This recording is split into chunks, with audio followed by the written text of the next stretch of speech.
I'm just thinking about how Black people love to say, I'm not my child's friend. I'm not their friend. I'm their parent. And I hate that shit. Welcome to the Black Mother Wound podcast, where we center the stories of Black women as we heal from the painful relationships with our mothers. Welcome to the Black Mother Wound podcast. I am your host, Jennifer Arnice. I hope that everybody is doing well today. If you're watching me on YouTube, you can see that I'm channeling my Claire Huxtable athleisure. And if anybody can find the pants to go with this jacket, I will be forever indebted to you because I need the full tracksuit. Okay. And if you're listening, I'm wearing like I hate to call it vintage, but I guess it is vintage from the 80s. That multicolored, it's like a bright purple, white, and it's got purple polka dots and fuchsia. That swishy tracksuit the girlies used to wear back in the day. I didn't have one because my mama didn't let me dress like that. But I need the pants. So if anybody out there can procure the pants in an extra large, hit me up in my DMs, okay? Or send me an email, please. ASAP. What's going on with me in my life right about now? I'm just going to say this. I could talk about this all day, but I'm going to get it out the way. Vincent got a car. If you have been following this journey on IG, where I've been talking about us searching for a car, my boo has a car. He has a pickup truck, actually. And it has been the thrill of a lifetime watching him. I mean, it's very healing for me. He's driving. Like, first of all, I'm officially retired as a chauffeur. I am no longer the MFing driver. That boy can drive himself, and he can drive me. So we were out this weekend. We go to Lowe's and Home Depot every weekend. So he drove to Lowe's.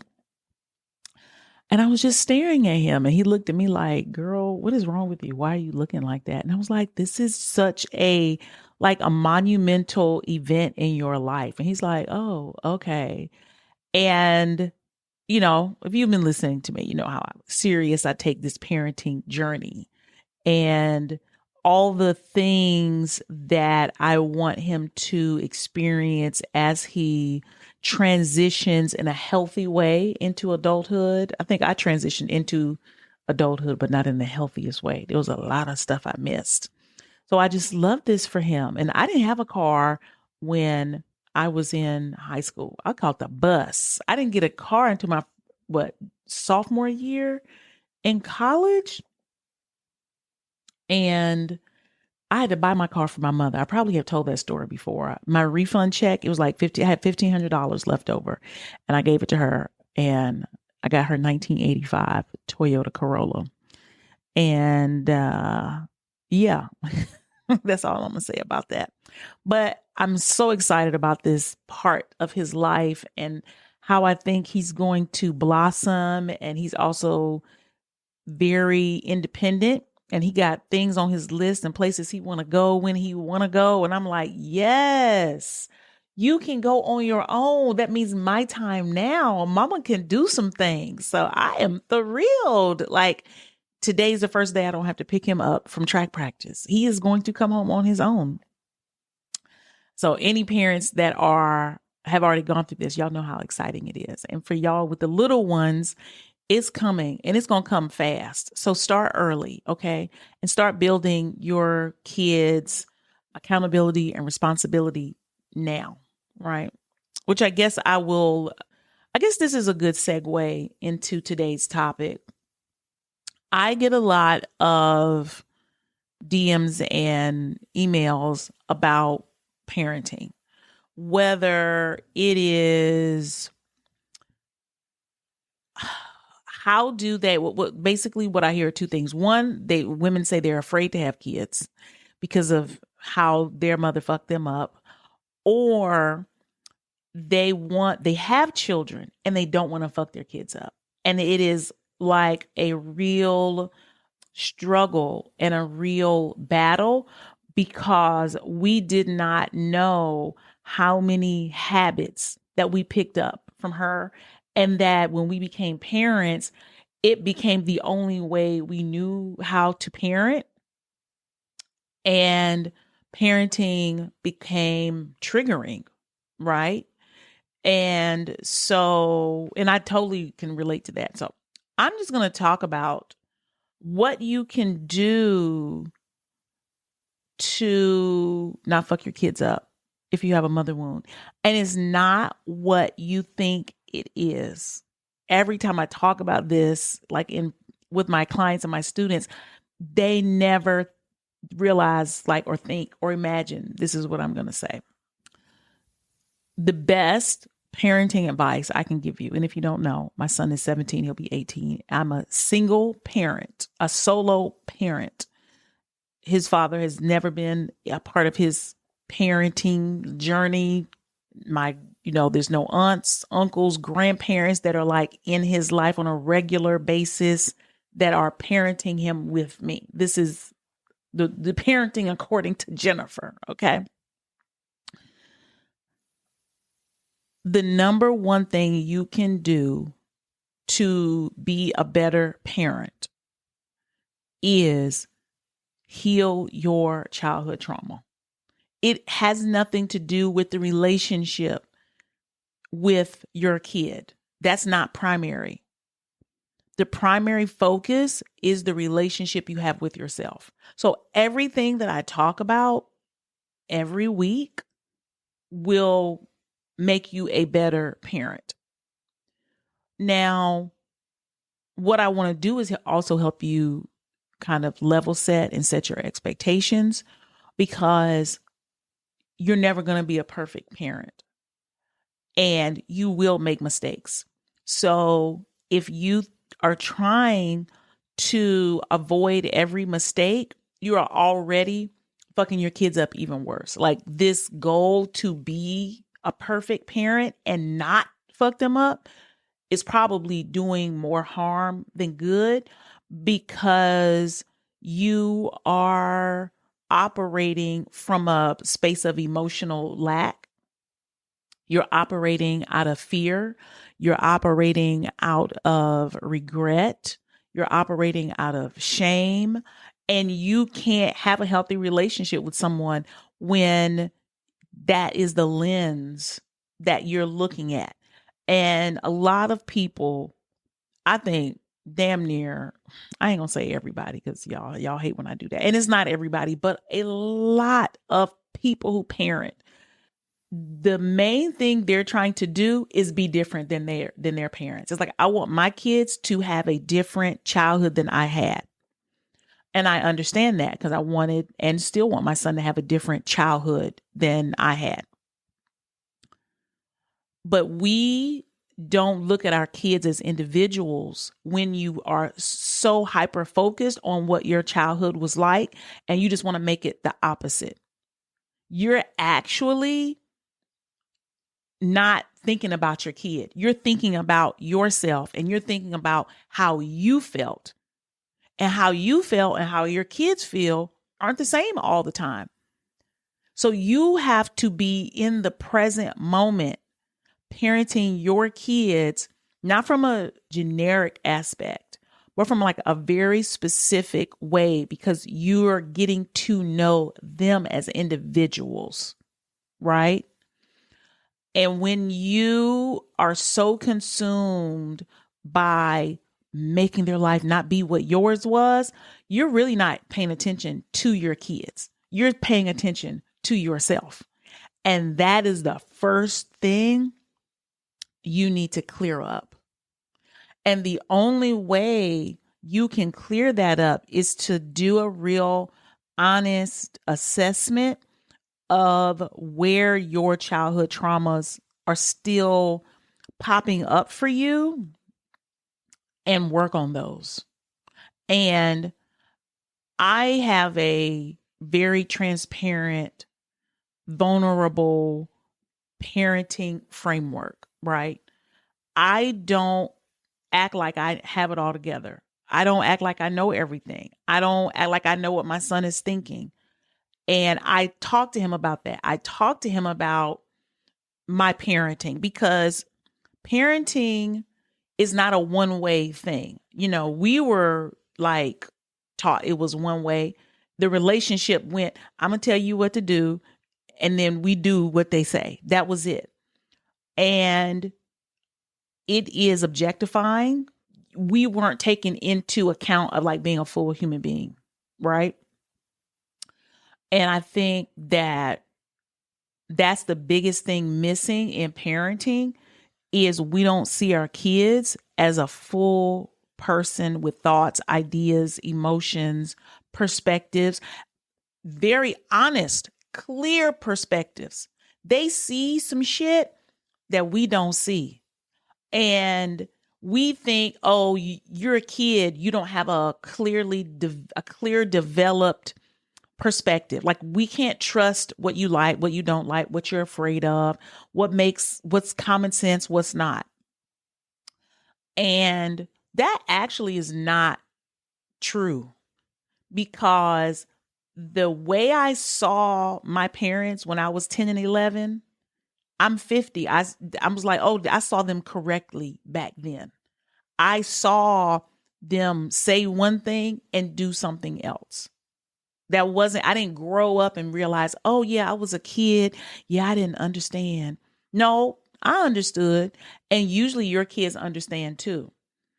But if you are someone who doesn't have a high level of transparency and vulnerability with your kids, you look like a liar, basically, to your kids. And they don't trust you.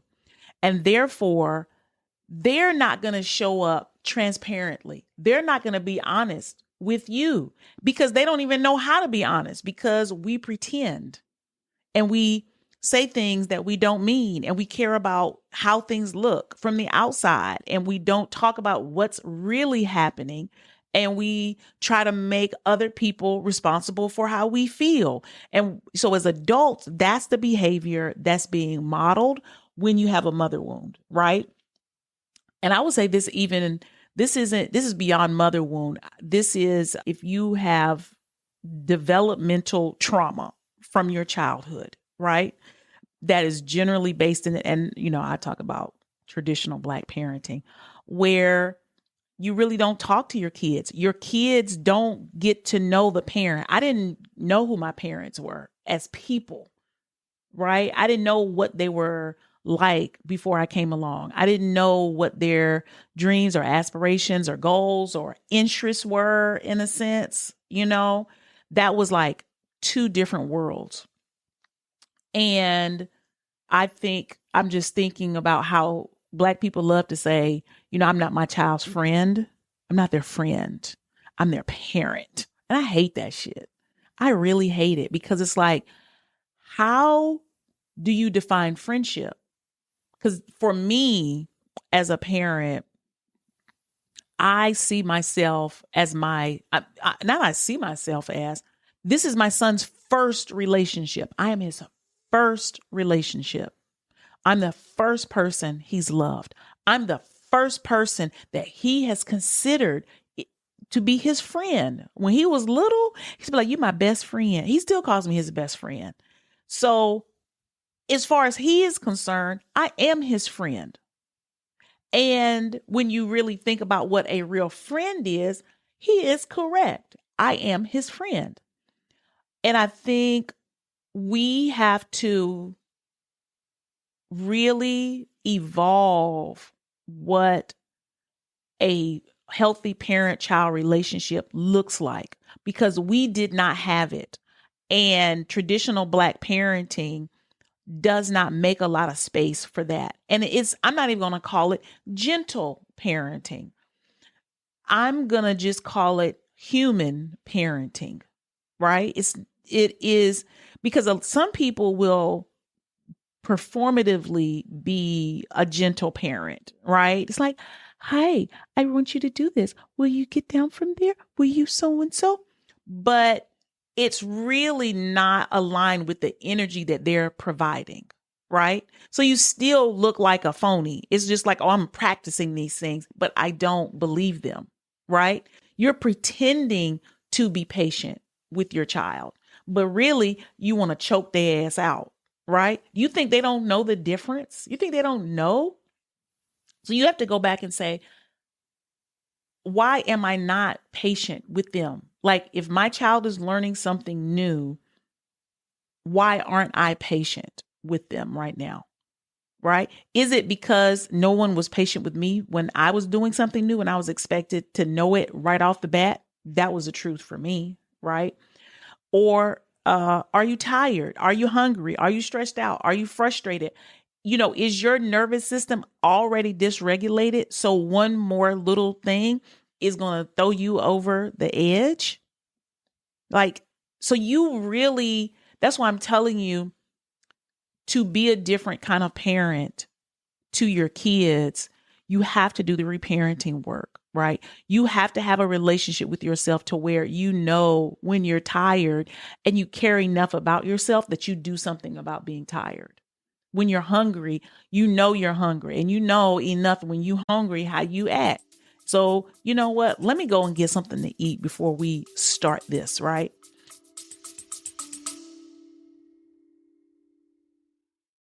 Before you leave, give me a minute, sis. Listen, you've been the good daughter. You followed the rules and did everything right. And from the outside, it looks amazing. You're smart, well-spoken, accomplished, but behind the scenes, baby, you're tired, like soul tired. You've been holding it together with a beat face and a burnt out nervous system. And no matter what you do, it never feels like enough.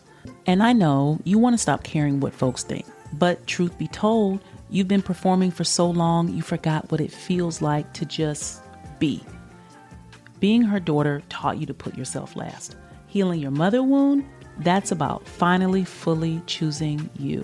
Look, I'm not going to hold you. You always had what it takes. But in order to feel safe, you stopped trusting yourself and started accepting less in hopes of someone giving you more. In my private one-on-one coaching, I help ambitious, self-aware women like you make peace with the past without sugarcoating, because we don't get down like that. You'll learn to reclaim your voice, learn to trust yourself, and put your needs first, without the guilt, I may add. And you'll finally understand that love and belonging don't require you to twist yourself into a pretzel for anyone. You've been listening to me for a while now, so you already know I've been there. I know what it's like to give up your power chasing all the wrong things, but that was then.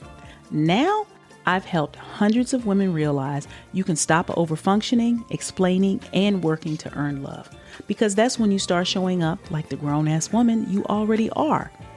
If you're ready to live a life like this on your own terms, click the link in the show notes below, and let's take this journey together.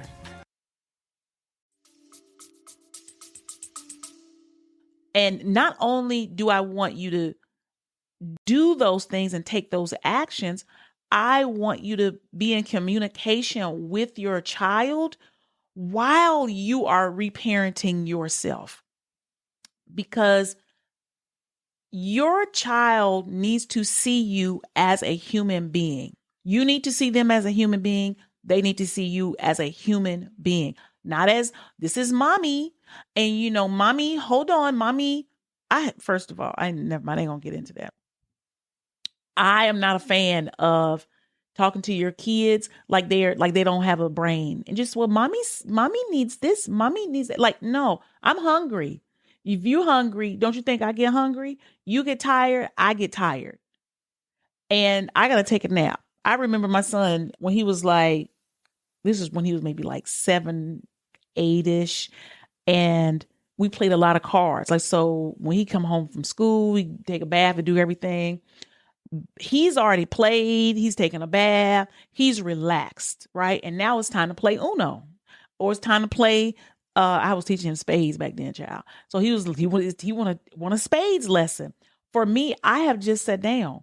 I ain't even took my bra off yet, and it's 8 o'clock, 7:45, 8 o'clock, and I had to tell him like I'm tired. Like I have to have a break after doing all of those things. He doesn't know that what I've been doing all day. And it's not like, oh, I'm going to burden him with everything, or he's the reason that I'm tired. But people get tired the same way when I pick him up from school and he's like, oh, I'm so tired. I had so much to do today. I get tired also. And teaching him that I need 30 minutes. Give me 30 minutes with my door closed and no interruptions. And then when that's finished, I will come get you. And then we could play for 30 minutes. And then I'm going to read you a book and you'll go to sleep. Can we agree on that? In the beginning, he didn't understand that because I was always accessible to him. And I was realizing before me telling him that I was tired, I was very irritable with him. So anything he did, I would pop off. I would be short with him. I would be sarcastic with him. I was just detached. I was cold. I was a mean girl for real, to a 7-year-old. And I was like, and I would think to myself, why do you feel like that? Like, I would be pissed at him. I would be so freaking mad at him. Like, thinking, all he want to do is play. Like, why are you so mad about it? That's what struck me, because I was so mad. And like doing this work, I sat with myself, right? And I was like, what is coming up? And what was coming up for me was he's trying to take something from me, because I was so defensive. And I was like, oh, what is he taking from you? Like, he's taking time from me. He's taking it from me. And I don't have a lot of it. So in that moment, there's an adversarial relationship between us, because you're trying to take something from me that doesn't belong to you. So you are a threat to me right now. And I thought, wow. And how I was responding to him, I remember my mother responding that way to me when I was younger. So I didn't want to respond that way. Like, I knew it was fucked up, but I didn't know what to do. And I didn't want to perform like it was, oh, I'm happy, because that's bullshit too, right? That's really not the answer. And I think when you do this work, this is why I don't focus on like forgiving your mother. I focus on doing the work, because if you're really doing the work and you see your own humanity, you can see her humanity, right? And my mother was probably dead dog tired, okay? And she was sad, humiliated from her divorce. Things did not turn out how she had expected. She's working this job. She got to do, who knows what else is happening in her personal life outside of that we didn't even know about. And if you don't have good emotional management skills, it's going to come out. Period. It's not like, well, you're a mother, so you have to know this is what it is. Being a mother doesn't mean you automatically know how to do things. It just doesn't. And I think when we become mothers, we realize that. Then we could look at her and be like, oh, yeah, she didn't know what the fuck she was doing. Poor thing. Poor little tink. She was out here struggling, right? And the resources that we have now were not available to her, right? When I talk to y'all about, we're a iPhone 15 Pro Max and she's a house phone, right? So anyway, back to my story. When I realized it felt like he was taking something from me, stealing it. That's what he was stealing from me. I was so angry. I had to stop him, right?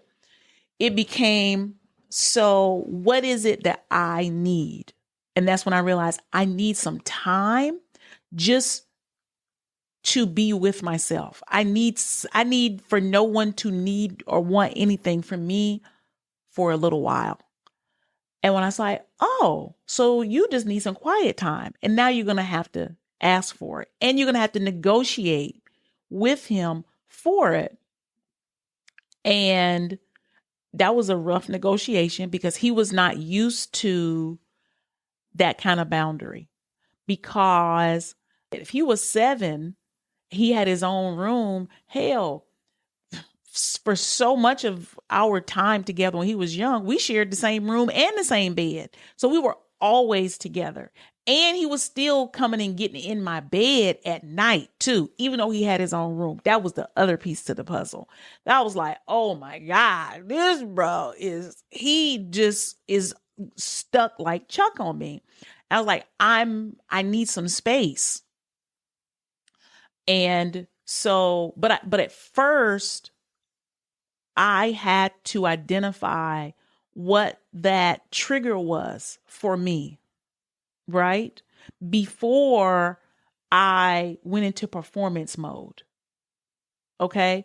And so that's just an example of how your parenting improves when you become aware of your own feelings and what is happening inside of you.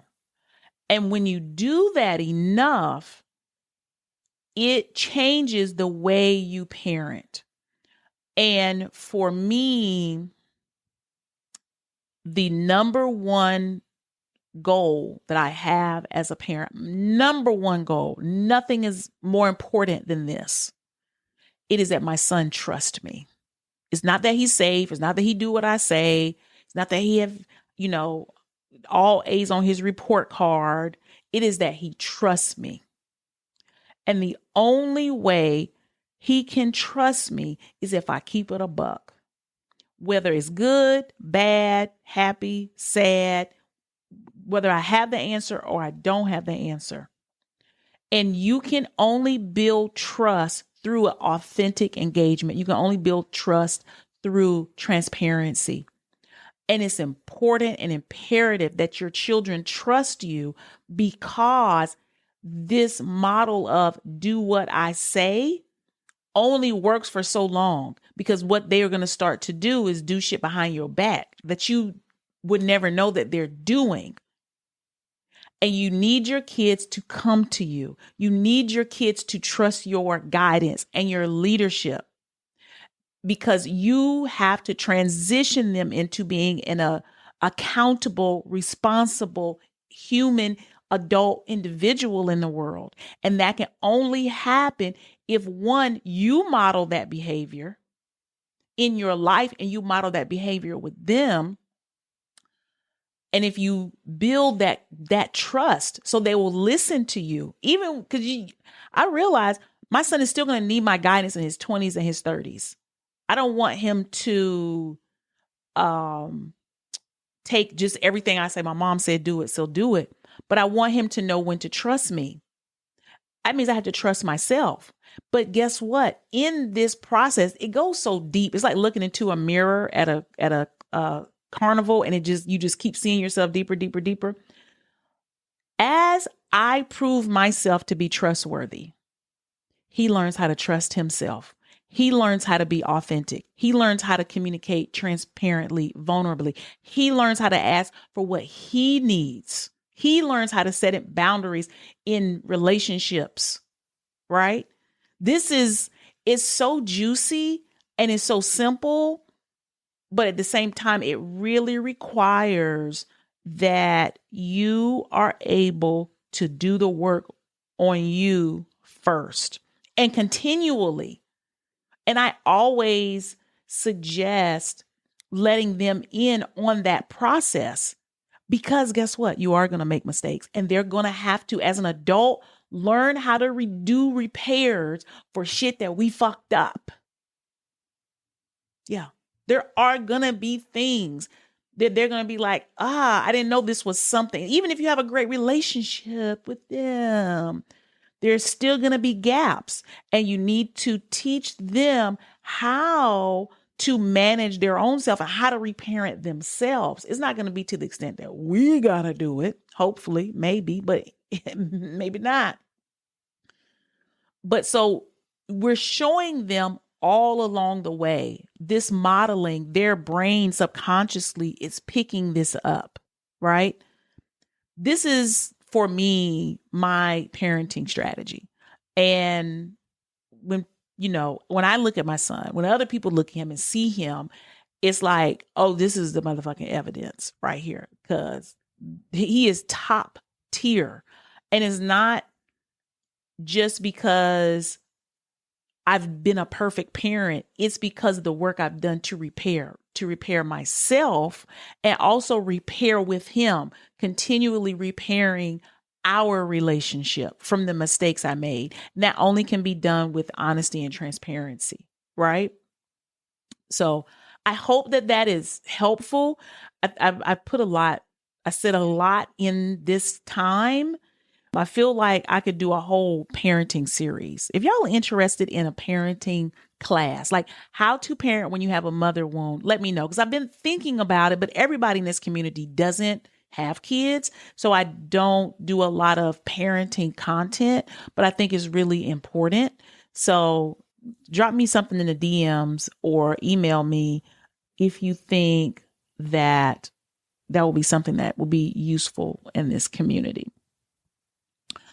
Okay, I think that's all I have for today. I appreciate y'all. I'll see you next week. I love saying that. Take care of yourselves. And if you're not following me, holla at me over on IG because we really do have a good time in my stories over at Black Mother Wound. And I will see you guys later. Bye.